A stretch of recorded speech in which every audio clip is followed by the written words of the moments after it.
Hello दोस्तों, इस video को आप लोग पूरा लेकिन उन्हें जरा भी अंदाजा नहीं था कि जैसे जैसे वे आगे बढ़ रहे थे, खतरा तेजी से उनकी ओर आता जा रहा था। जैसे ही वे और गहराई में पहुंचे, तभी किंग कॉन्ग ने आखिरकार अपने जैसे जीवों को देख लिया। लेकिन यह देखकर उसका दिल टूट गया कि वे सब बेहद बुरी हालत में जी रहे थे। वे सभी दिन भर मजदूरी करने को मजबूर थे और उनका जीवन किसी नरक से कम नहीं था। इसी दौरान एक बूढ़े बंदर से गलती से पत्थर गिर गया, जिससे गुस्सा होकर गोरिल्ला ने उसे बुरी तरह पीट दिया। ये देखकर किंग कॉन्ग खुद को रोक नहीं पाया और उसने जोर से अपनी कुल्हाड़ी जमीन पर मारकर उस बूढ़े बंदर को उठा लिया। तभी वहां मौजूद पहरेदार गुस्से में किंग कॉन्ग की तरफ दौड़ा और उसे दखल न देने की चेतावनी देने लगा। लेकिन अगले ही पल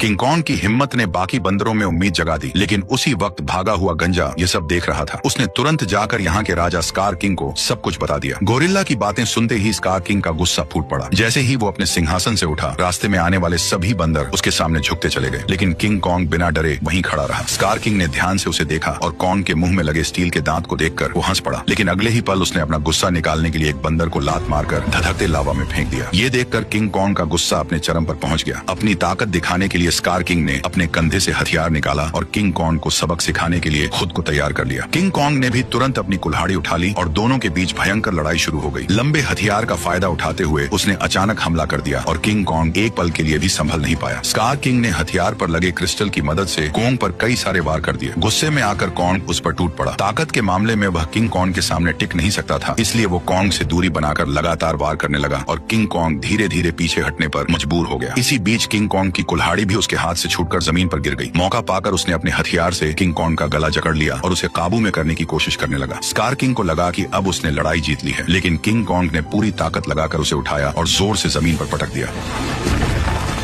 किंग कॉन्ग ने कुछ ही देर में उसे चित कर दिया। तभी स्कार किंग ने तय किया कि वह उसे उसकी असली ताकत दिखाकर ही मानेगा। जैसे ही उसके हथियार में लगा पत्थर चमकने लगा, तभी अचानक गोरिल्लाओं ने पत्थर गिराकर लावा का रास्ता रोक दिया। ठीक उसी पल गुफा में छिपे खौफनाक राक्षस की आंखें दिखाई देने लगी। तपती जमीन अचानक बर्फ बन गई और बाहर निकला वही विशाल जीव टाइटन शीमो, जिसने कभी पूरी दुनिया को बर्फ में जकड़ लिया था। स्कार किंग ने तुरंत उसे कॉन्ग पर हमले का हुक्म दिया, लेकिन शीमो इस हुक्म से खुश नहीं दिख रहा था। जैसे ही उस पर दबाव बढ़ाया गया, वह दर्द से तड़प उठा और मजबूरी में उसने हमला कर दिया। किंग कॉन्ग ने फुर्ती दिखाते हुए तुरंत छलांग लगाई और पहले वार से खुद को बचा लिया। इसके बाद उसने अपनी कुल्हाड़ी सामने रखकर खुद को संभालने की कोशिश की, लेकिन शीमो की ताकत के सामने उसकी सारी कोशिशें कमजोर पड़ने लगी। देखते ही देखते उसका हाथ जमने लगा और बर्फ में बदलता चला गया। इस अचानक हुए हमले से उसका दाहिना हाथ बुरी तरह घायल हो गया और वह कमजोर पड़ने लगा। मौका देखकर स्कार किंग ने तुरंत उसे खत्म करने का आदेश दे दिया। जैसे ही अगला हमला होने वाला था, तभी पीछे से छोटा बंदर सुरंग की ओर इशारा कर उसे तुरंत भागने को कहने लगा। उसी समय शीमो ने मजबूरी में फिर से हमला कर दिया। ये देखकर किंग कॉन्ग तुरंत मुड़ा और तेजी से सुरंग के अंदर घुस गया।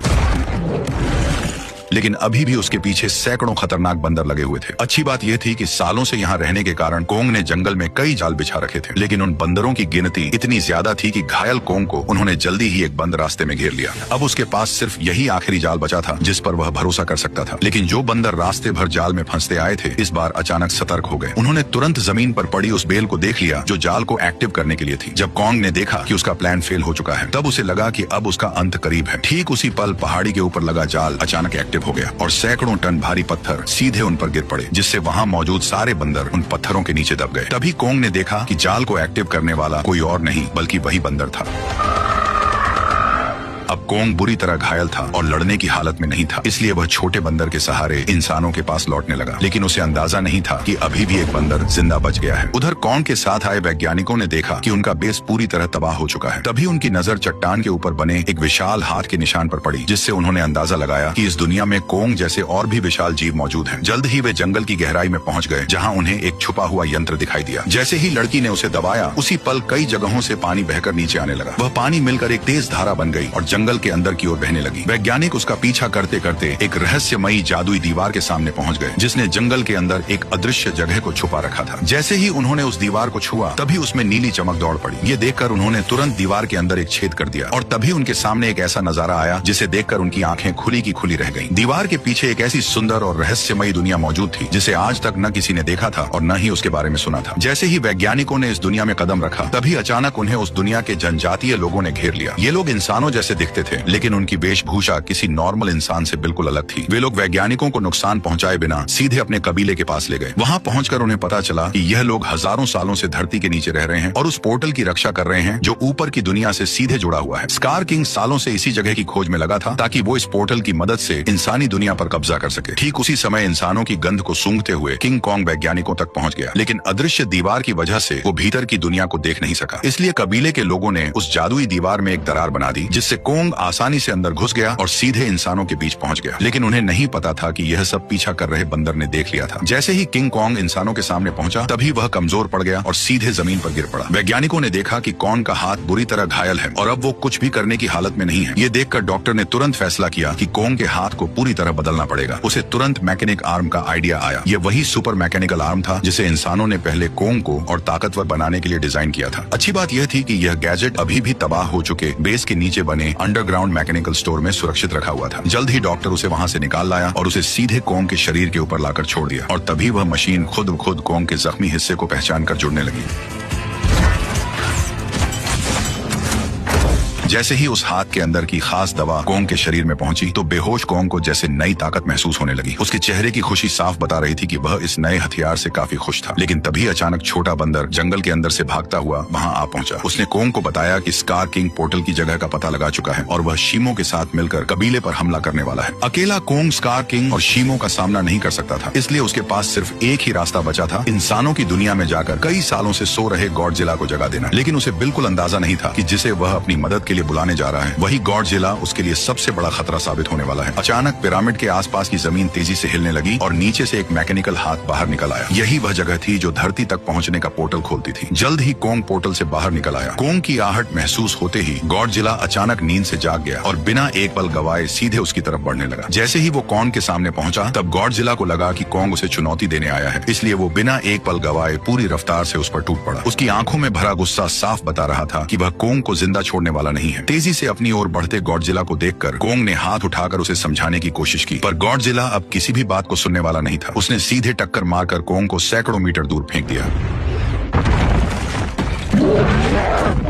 गॉडजिला को रुकता न देखकर कॉन्ग ने पीछे से हमला किया ताकि किसी तरह उसे शांत कर सके, लेकिन रेत आंखों में जाते ही गॉडजिला और भड़क गया। उसने पलटकर कॉन्ग के हाथ को अपने जबड़ों में जकड़ लिया और जोर से उसे जमीन पर पटक दिया, जिससे कॉन्ग पूरी तरह चकरा गया। कॉन्ग संभल भी नहीं पाया था कि गॉडजिला फिर से उस पर टूट पड़ा। जब बातों से कुछ नहीं हुआ तो कॉन्ग ने भी जोरदार पलटवार शुरू कर दिया। हालांकि गॉडजिला अपने सबसे ताकतवर रूप में था, लेकिन मैकेनिकल आर्म की ताकत के साथ अब कॉन्ग भी किसी से कम नहीं था। लेकिन जब कॉन्ग ने देखा कि वह गॉडजिला को हरा नहीं पाएगा, तब उसने बिना एक पल गवाए उसे पकड़कर जबरदस्ती पोर्टल की ओर खींचना शुरू कर दिया। उधर कबीले के लोगों ने स्कार किंग को रोकने के लिए एक खास रेड लिक्विड पानी में मिला दिया। जैसे ही लिक्विड पानी में घुला, एक जादुई बदलाव शुरू हो गया। उससे एक ऐसा सिस्टम एक्टिव हुआ जो दो विशाल पिरामिड को आपस में जोड़ने लगा, और जैसे ही ये पिरामिड जुड़ते ग्रेविटी कुछ समय के लिए खत्म हो जाती, जिससे सब हवा में उड़ने लगते और स्कार किंग के लिए पोर्टल तक पहुंचना लगभग नामुमकिन हो जाता। लेकिन पिरामिड पूरी तरह जुड़ पाते उससे पहले ही स्कार किंग वहां पहुंच गया। आते ही उसने उस एंटी ग्रेविटी सिस्टम को पहचान लिया। उसने तुरंत शीमो को आदेश दिया कि वह बर्फ से पिरामिड के बीच का रास्ता बंद कर दे। तभी अचानक पोर्टल से एक तेज रोशनी निकली और जमीन पर आ गिरी। अगले ही पल गॉडजिला और कॉन्ग मलबे को चीरते हुए बाहर निकल आए। जैसे ही गॉडजिला की नजर शीमो और स्कार किंग पर पड़ी, तभी उसे सब समझ आ गया कि कॉन्ग उसे यहाँ क्यों लाया है। इसलिए बिना एक सेकंड गवाए वह कॉन्ग के साथ मिलकर उन पर टूट पड़ा। उधर स्कार किंग भी शीमो के साथ उनकी तरफ बढ़ने लगा। दोनों तरफ कोई भी कमजोर नहीं था। जैसे ही चारों भिड़े, उसी पल बर्फ टूट गई और पिरामिड आपस में टकरा गए। उस टक्कर से निकली लहर ने पूरी जगह की ग्रेविटी खत्म कर दी। हर कोई हवा में तैरने लगा, लेकिन इसके बावजूद गॉडजिला बिना ग्रेविटी के भी तेजी से बचते हुए सीधे शीमो की तरफ बढ़ने लगा। वहीं चालाक स्कार किंग ने कॉन्ग की कुल्हाड़ी उठाकर उसी पर हमला कर दिया, पर कॉन्ग ने अपने मैकेनिकल आर्म से हर वार को रोक दिया। कुछ ही पलों में हालात पलट गए और कॉन्ग स्कार किंग पर भारी पड़ने लगा, लेकिन दुश्मन ज्यादा होने की वजह से उस पर पीछे से हमले होने लगे। ये देखकर छोटा बंदर पत्थर उठाकर कॉन्ग की मदद करने लगा। तभी मौका पाकर शीमो ने गॉडजिला पर हमला किया और कुछ ही पलों में उसे पूरी तरह बर्फ में जमा दिया। लेकिन गॉडजिला भी उससे कम नहीं था। उसने एक ही झटके में बर्फ तोड़ दी। उसी समय एंटी ग्रेविटी सिस्टम बंद हो गया और दोबारा ग्रेविटी लौट आई। मौका मिलते ही स्कार किंग कॉन्ग की पकड़ से निकलकर सीधे पोर्टल में कूद पड़ा। उसे रोकने के लिए गॉडजिला और कॉन्ग भी उसके पीछे कूद पड़े, लेकिन इस अफरा तफरी में कॉन्ग की कुल्हाड़ी वहीं छूट गई। दूसरी तरफ इंसानों को अंदाजा भी नहीं था कि कितना बड़ा खतरा आने वाला है। अचानक समुद्र की लहरें जमकर बर्फ के पहाड़ में बदल गईं। अगले ही पल स्कार किंग शीमो के साथ धरती पर पहुंच गया। खुले आसमान की रोशनी पाकर उसने नीचे मौजूद इंसानों को देखकर जोरदार दहाड़ लगा दी।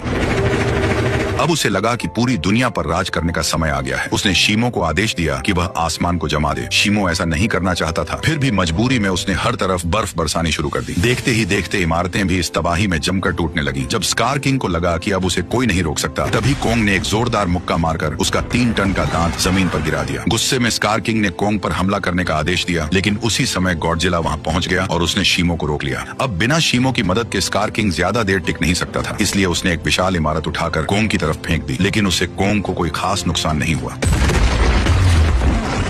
तभी अचानक शीमो पीछे से आकर कोंग के मैकेनिकल आर्म पर झपट पड़ा। शीमो ने फिर से कोंग का हाथ जमाना शुरू कर दिया। ये देखकर स्कार किंग को लगा कि अब उसकी जीत पक्की है, लेकिन उसने पीछे खड़े गुस्से से भरे गॉडजिला को नजरअंदाज कर दिया। गॉडजिला ने तुरंत अपनी पूरी ताकत जगाई और उसका शरीर बैंगनी रोशनी से चमक उठा। अगले ही पल उसने सीधे स्कार किंग पर जोरदार हमला कर दिया, लेकिन स्कार किंग घबराकर किसी तरह बच निकला। उसने अपने हथियार से पलटवार करने की कोशिश की, लेकिन गॉडजिला ने उसे पकड़ लिया और एक ही झटके में 2 हिस्सों में तोड़कर अलग कर दिया, जिससे शीमो को कंट्रोल करने वाला क्रिस्टल नीचे गिर पड़ा। स्कार किंग उसे उठाने के लिए झपटा, लेकिन गॉडजिला ने उसे कोई मौका नहीं दिया। अब सब कुछ उस क्रिस्टल पर टिका था। जिसके हाथ में भी क्रिस्टल आता, वही इस लड़ाई को जीत पाता। उसी अहम पल में छोटे बंदर की नजर कोंग की छोड़ी हुई कुल्हाड़ी पर पड़ी। वह तुरंत छलांग लगाकर नीचे उतरा और कुल्हाड़ी उठाकर इंसानों की दुनिया में पहुंच गया। जैसे ही उसकी नजर जमीन पर पड़े उस क्रिस्टल पर पड़ी, तभी उसने बिना देर किए कुल्हाड़ी के एक वार से उसे चकनाचूर कर दिया। क्रिस्टल टूटते ही शीमो पूरी तरह आजाद हो गया। गुस्से में भरा स्कार किंग छोटे बंदर को पकड़कर मारने ही वाला था, लेकिन कोंग बीच में आकर उस पर टूट पड़ा और कुछ ही मुक्कों में स्कार किंग को चित कर दिया। अब बिना उस क्रिस्टल के स्कार किंग कमजोर पड़ चुका था। उधर आजाद हुआ शीमो गॉडजिला की तरफ देखने लगा, मानो किसी इशारे का इंतजार कर रहा हो, और फिर हजारों साल बाद उसने वही किया जो वह हमेशा से करना चाहता था। एक ही पल में उसने स्कार किंग को बर्फ की मूर्ति में बदल दिया। अगले ही पल कोंग ने उसे हवा में उछालकर पूरी ताकत से जमीन पर पटक दिया और उसके शरीर को वहीं चकनाचूर कर दिया। अब लड़ाई खत्म हो चुकी थी, लेकिन दुनिया को ठीक करना बाकी था। तभी गॉडजिला ने आसमान की ओर देखकर जबरदस्त ऊर्जा छोड़ी, जिससे काले बादल छट गए और सूरज की रोशनी धीरे धीरे धरती पर लौट आई। इसके बाद गॉडजिला अपने इलाके में लौट गया और फिर गहरी नींद में सो गया, और कोंग अपने नए साथी के साथ धरती के भीतर वापस लौट गया, जहां वह अपने कबीले के साथ मिलकर एक नई शुरुआत करने लगा।